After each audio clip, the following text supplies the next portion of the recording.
Morning, guys. It's time for Matthew 2. I'll rewind a little bit, though. I don't know why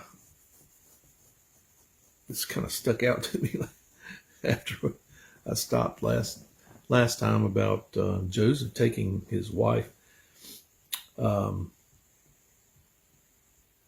go back to verse 24.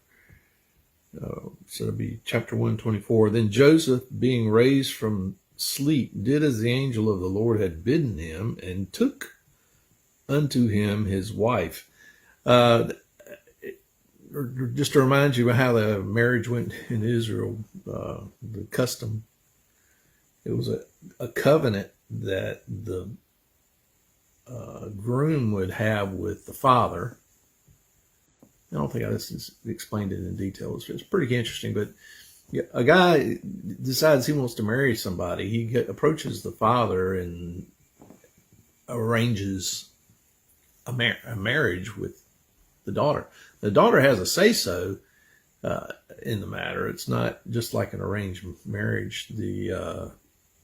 Once the arrangement's been made, then the purchase price for the bride's made and all that kind of thing. The groom, or the potential groom, offers the girl some wine, and if she drinks the wine, then it means she accepts the proposal. And she refuses to drink the wine, then she has it. So anyway, once that's happened, he goes back. Once she accepts, they're considered married. That's the covenant. There is no preacher. There's nothing going on ceremonial wise like we do when we have marriage. Although a marriage ceremony in our culture kind of mimics a covenant relationship, and I'll get into that another day, I guess. But the groom goes back to his father's house and builds onto his house, but builds onto his father's house. And when the father gives approval that the room is ready, then the son takes off and takes unto himself his wife. So when Joseph was betrothed to Mary, which means this is that period that he's building onto the room. They're not married yet. So when he took unto him his wife, that completed the marriage. At that point, they were married and they could have relations and everything. They're completely married. But then verse 25 says, and knew her not till she brought forth her firstborn son, and he called his name Jesus. So he's they still didn't have sexual relations until after Jesus was born. So, okay, now we're in chapter 2. Now, when Jesus was born in Bethlehem of Judea in the days of Herod the king, behold, there came wise men from the east to Jerusalem, saying, where is he that is born King of the Jews? For we have seen his star in the east and are come to worship him. So there's a lot of little things in here. Bethlehem, in case you didn't know, Beth means house, and Lehem is bread. So this is house of bread, is the name of the town that Jesus was born in. And he's the bread of life. That's kind of interesting. In the days of Herod the king, now, this is the first Herod the Great. This guy is about 70 years old. He's the one that rebuilt the temple. He built a lot of different other buildings. He was a really good builder, great builder. But he's in his 70s at the time. So he's at the end of his life, which is kind of going to be interesting when we get down into it, why somebody would be so concerned about a baby king when you're 70 years old. There came wise men from the east to Jerusalem. Now, notice it didn't say 3 wise men. You see the Christmas cards, it's got 3 wise men on there. And that's probably because there's 3 gifts. There's gold, frankincense, and myrrh. So people took the leap when doing art that it was just 1 wise man for each gift. But more than likely, there was a large group of wise men. It was probably, I've heard some people say 300. I don't think it was that much. It's just my guess. But it has to be a number large enough to get the king stirred up and Jerusalem stirred up, because they were stirred up. And three guys looking for a king of the Jews being born there is more than likely all that's going to do is say, well, they get three nuts. But if you got like 100 or 200 people, then that's going to get some attention. So they were saying, where is he that is born king of the Jews? For we have seen his star in the east and are come to worship him. Now they came from the east. The wise men from the east to Jerusalem. And this is kind of interesting because there's an organization called the Eastern Star Organization. The star was in the west, not in the east. And it's the way it's read. That's where people get confused. Where is he that is born king of the Jews? For we have seen his star in the east. They were in the east when they saw the star, because Israel is in the west.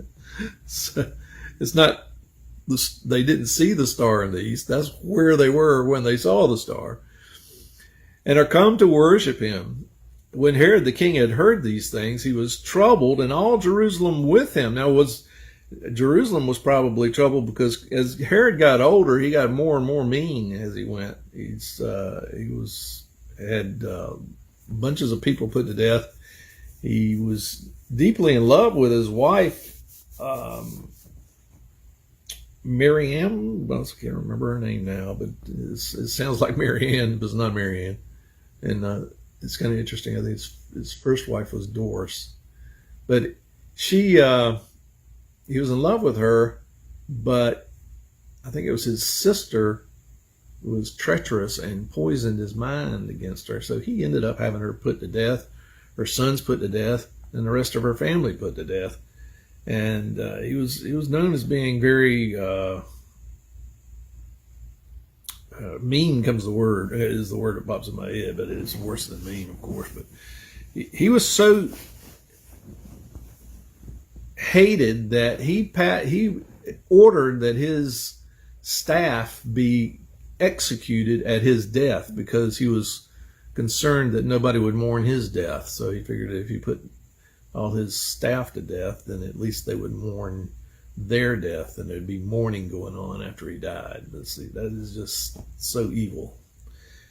Anyway, when Herod the king had heard these things, he was troubled, and all Jerusalem with him. Jerusalem was probably troubled because Herod was troubled. And when he had gathered all the chief priests and scribes of the people together, he demanded of them where Christ should be born. And they said unto him, in Bethlehem of Judea, for thus it is written by the prophet. And here's the first prophecy. Oh, I forgot to tell you, there's 4 prophecies going to be fulfilled in here. And these are prophecies about the Messiah, that the Messiah Jesus had no way of making them come about. So this is how you can tell that this is the Messiah, but because of these. Well, there's a lot more than 4 prophecies. As a matter of fact, if you try to take all the prophecies and come up with statistical chances that a random person could fulfill those prophecies, it's pretty astronomical. And this is true with just these 4 prophecies. Bethlehem is a small town, and the Messiah had to come out of Bethlehem. And this is the first prophecy that's fulfilled in this chapter. There's 4 of them, like I said before.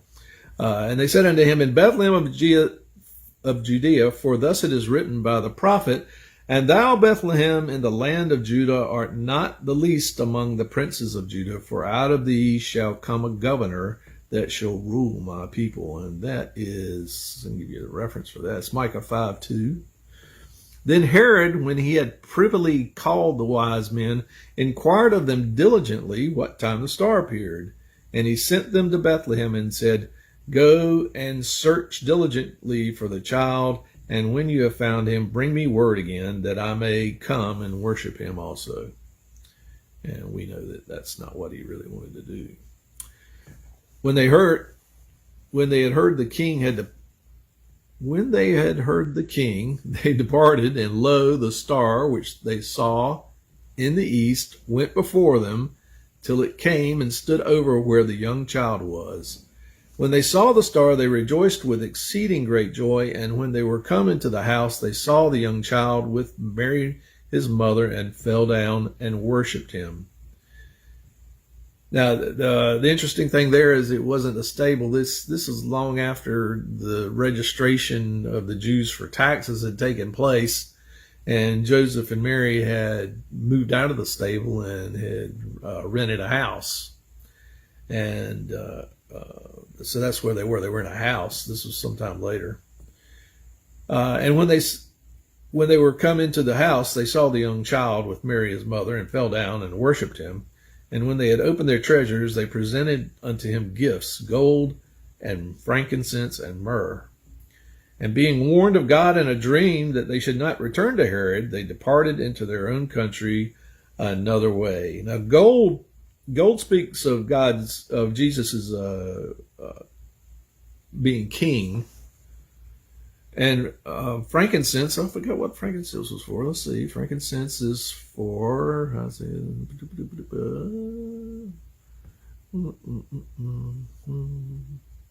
forgot. I have to put that over to the side.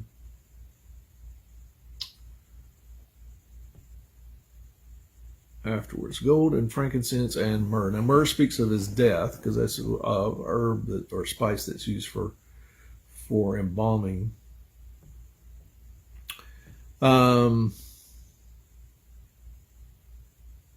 What they probably did, I don't know how. I was sitting there stewing about how Joseph could afford all this stuff. He was a carpenter, and Jesus was probably about 2 years old by the time the wise men got there, because that's the orders that Herod gave that we're getting ready to read about, of what the age, who to kill to get rid of the king. So let's say they departed into their own country another way. And when they were departed, behold, the angel of the Lord appeareth to Joseph in a dream, saying, Arise, and take the young child and his mother, and flee into Egypt. And be thou there until I bring thee word, for Herod will seek the young child to destroy him. When he arose, he took the young child and his mother by night, and departed into Egypt, and was there until the death of Herod, that it might be fulfilled, which was spoken of the Lord by the prophet, saying, Out of Egypt have I called my son. So there's another prophecy fulfilled, and that is in Hosea 11:1. Let's read it and see what it says. When Israel was a child, then I loved him, and called my son out of Egypt. Then Herod, when he saw that he was mocked of the wise men, was exceedingly wroth, and sent forth and slew all the children that were in Bethlehem, and in all the coasts thereof, from 2 years old and under, according to the time which he had diligently inquired of the wise men. Now, Bethlehem was in an area called Ramah, and there was a prophet. Well, I was getting ready to say that right now, so let's just go ahead and do that. Then was fulfilled that which was spoken by Jeremiah. It's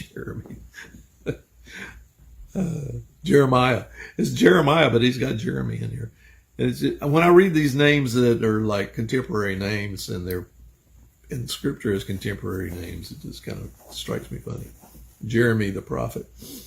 Jeremiah the prophet, saying, In Ramah was there a voice heard, lamentation and weeping and great mourning, Rachel weeping for her children, and would not be comforted, because they are not.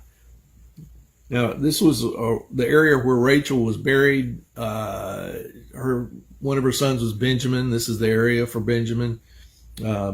When Jeremiah prophesied this, shortly after, Babylon came and took all the kids from this area back to Babylon.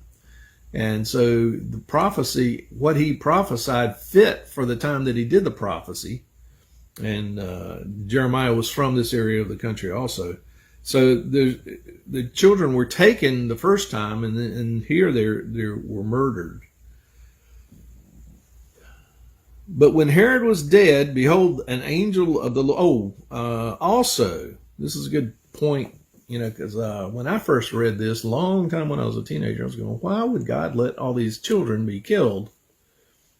It sounds like a mean God. And that brings up the point of sovereignty of God. A lot of people believe that God, the word sovereign means in complete control, and that everything that happens on earth is controlled by God, and that's not true. It's what sovereign means is that there is no one higher, that he is the highest authority.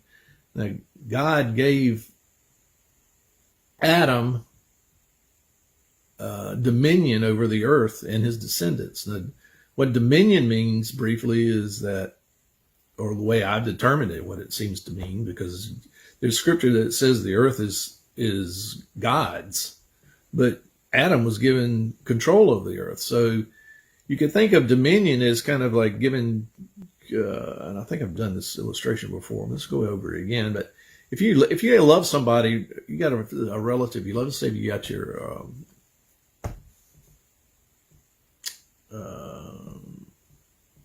a sister who's not doing too well financially, and you're doing real well financially. So you buy a house and you let her live in it. You give her a lease so she can feel like she's in control of it. You give her a lease on that house that's $0 a month and it's open-ended. There's no way for it to end. Then that she has dominion over that house. You can't go into that house as a landlord because of the lease, because of the way the law is written. You can't go in there and do anything. You still have to ask permission to do stuff. And it's an open-ended lease. That's the same thing with Adam. Adam was given dominion of the earth, even though the earth belongs to God. And what he does down here, and what his descendants do down here, is God has set outside of his purview. He doesn't have direct say on what goes on down here. Now, through prayer and through other means, God interjects into the history of man, and it's a good thing too. Otherwise, we wouldn't have a Messiah. Now, what I just said might sound pretty weird, but there's some scripture to back all this up, and that's what we're going to go to right now. And this is Mark 12, 1 through 12, where Jesus is describing to the Pharisees a parable. He's telling them a parable. I'll read the parable and then we'll discuss it. And he began to speak unto them by parables. A certain man planted a vineyard and set a hedge about it, and digged a place for the wine fat, and built a tower, and let it out to husbandmen, and went into a far country. And at the season he sent to the husbandman a servant, that he might receive from the husbandman of the fruit of the vineyard.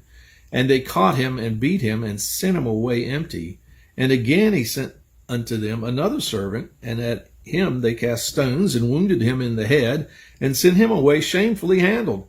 And again he sent another, and they killed him, and many others, beating some and killing some. Having yet therefore one son, his well-beloved, he sent him also last unto them, saying, They will reverence my son. But those husbandmen said among themselves, This is the heir. Come, let us kill him, and the inheritance shall be ours. And they took him and killed him, and cast him out of the vineyard. What shall therefore the Lord of the vineyard do? He will come and destroy the husbandman, and will give the vineyard unto others. And have you not read this scripture? The stone which the builders rejected is become the head of the corner. This was the Lord's doing, and it is marvelous in our eyes. And they sought to lay hold on him. That was the end of the parable. And they sought to lay hold on him, but feared the people, for they knew that he had spoken the parable against them, and they left him and went their way. Now, in that story, the man that planted the vineyard is God the Father. In the hedge about it, and digged a place for the wine fat, and built a tower, and let it out to husbandmen, and went into a far country. That's basically when God turned the earth over to Adam. And then these people here, you can see how these people treated those that were sent by the owner of the vineyard, which are the prophets.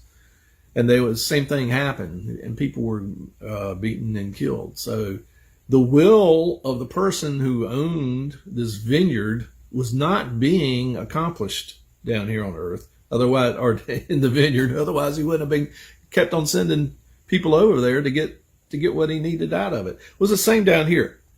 On earth, God's will is not always done because there's man's will. Now, what killed these children was the will of a tyrant named Herod. It wasn't God's will. God knew it was going to happen, but that doesn't make it his will. And sovereignty has to do with, like as I said before, who's at the top of the chain, who's the top guy, and that's God.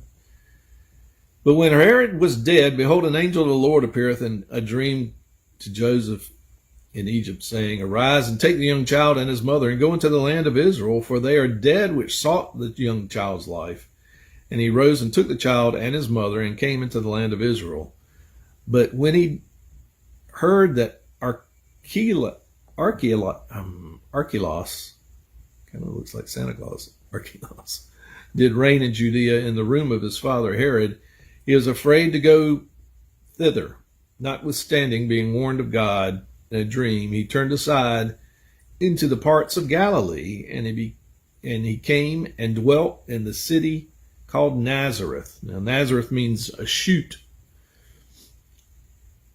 like a shoot from a tree or another plant, that it might be fulfilled which was spoken by the prophets, he shall be called a Nazarene. And if you look at the prophecies there, it points back to him being a Nazarene, but also a shoot. A shoot from Jesse, I think is one of them. Let's see if I can find that.